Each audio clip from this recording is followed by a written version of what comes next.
of January 1988, and you might tell me who you are, how long you've been a ham, where you live, and just ramble on. Okay, first of all, Gordon, nice to see you again after a long, long time. And let's see, my name is Bob Carlson. I call it W0KCP, and I received my license in 1937 at the young age of 13. Used to be W9KCP.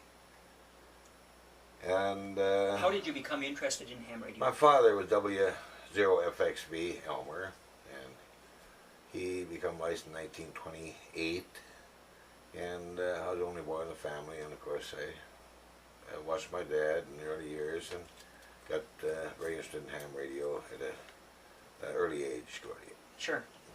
And what bands did your dad operate, mostly? My father worked 160 back in the early 30s. Mainly 160. We used 160, or he used 160 up here those years for more or less communication between Oak Island, the island sections. I'm looking for my microphone here. Where did that fall? Oh, it's just below you. That's fine. Just pick it up there and hold it. Yeah, okay, Gloria. Sorry about that. That's fine. And Dad started a schedule with Oak Island in 1928 from Roosevelt, Minnesota.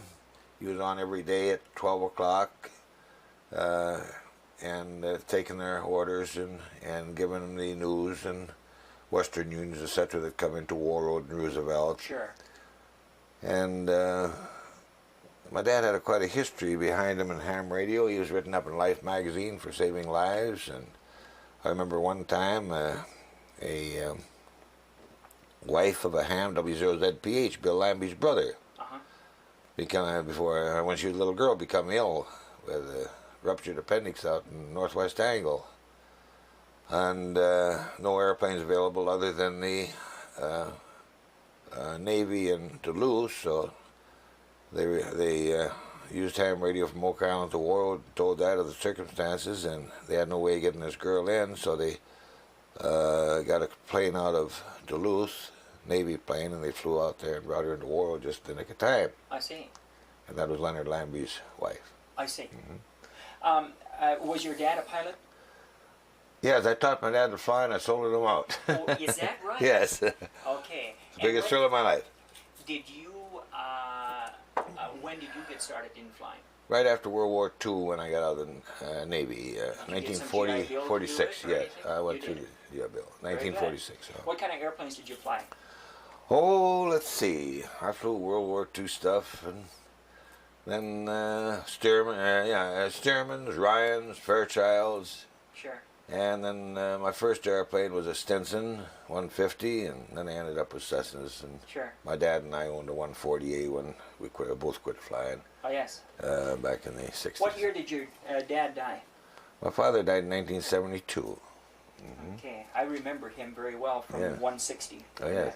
Okay, now tell me, what have you been operating on ham radio? What bands? Well, when I first started out, of course, we worked 40 meter CW for a number of years, and then we were put off the air when we were attacked by Pearl Harbor, December 7th, 1941, and then after World War II, I was inactive for a number of years. I was a telegraph operator in West Virginia, and for who? The Chesapeake and Ohio Railroad. Okay. And I moved back to Warroad, bought my father's business out in 1951, and then become active again in ham radio. And what type of business was that?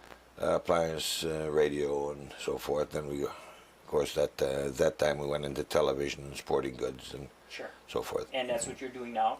Pretty much the same business? No, it's sporting goods now. We got out of the TV game. Yeah, right. Okay, tell me about your equipment here. What are you using, what bands, and so forth? Well, I will just go over some of it. What have you got sitting behind you there? Well, that's a rig that... Does that run the legal limit or something like everybody else says? Yes, that run the legal limit. You use a pair of 4-400s, and it is a Class C operation when I got it. It's practically a brand new transmitter. I picked up from the U.S. Border Patrol in Grand Forks. I see. And it's quite a transmitter. It sure looks like it. Now, Dick, W0UDP, helped me get that thing off, working on 160 through 10. And very fine transmitter. I use a HT37 to drive it. Looks like quite a transmitter. Made by CCA in out there in where is it, New Jersey. Huh. Okay, what have you got over in front of you here? Where, right here? Well, I see you've got a linear down below there by Heathkit. Okay, that's my first linear, an SP220.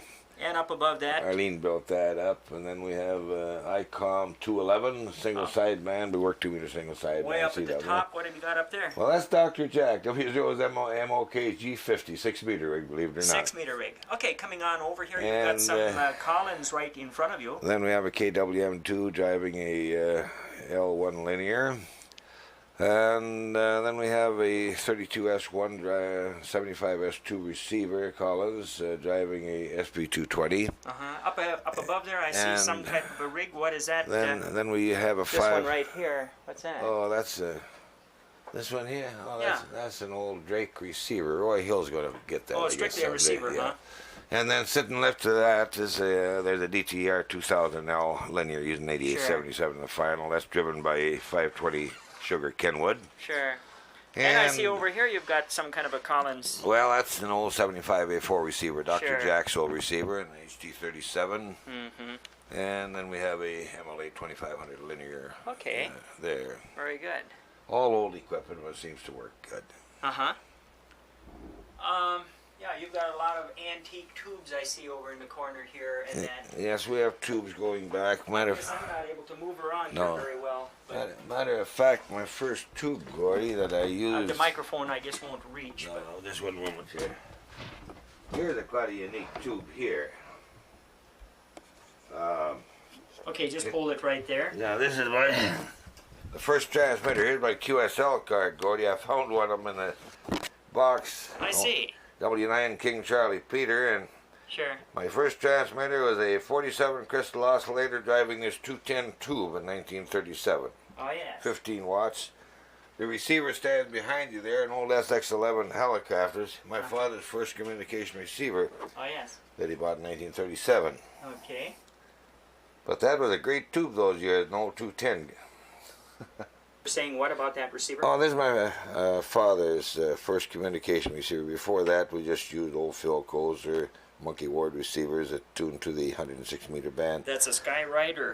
This is an SX-11 Skyrider made by Hallicrafters in 1937. And if I remember correctly, Dad paid a little bit over $100 for it, brand new those years. Okay. But it still works fine, and quite a receiver in its day, Gordy. Okay. And this, of course, is just an old SX-100 Hallicrafters. And over here, I see you have some teletype equipment. That's an Have old. you been operating any teletype? Whoops, your microphone fell down. Not legally, Gordy. No. There's the microphone down. Yeah, that's an old. What is that? A 29, I think. I'm not sure. You haven't operated any teletype lately. No. Okay. I tell you what. You have somebody else in your family who's a ham operator as well. Oh yes, my wife Arlene. Let me get her on the tape here a little bit too. Her call. Still January 18th.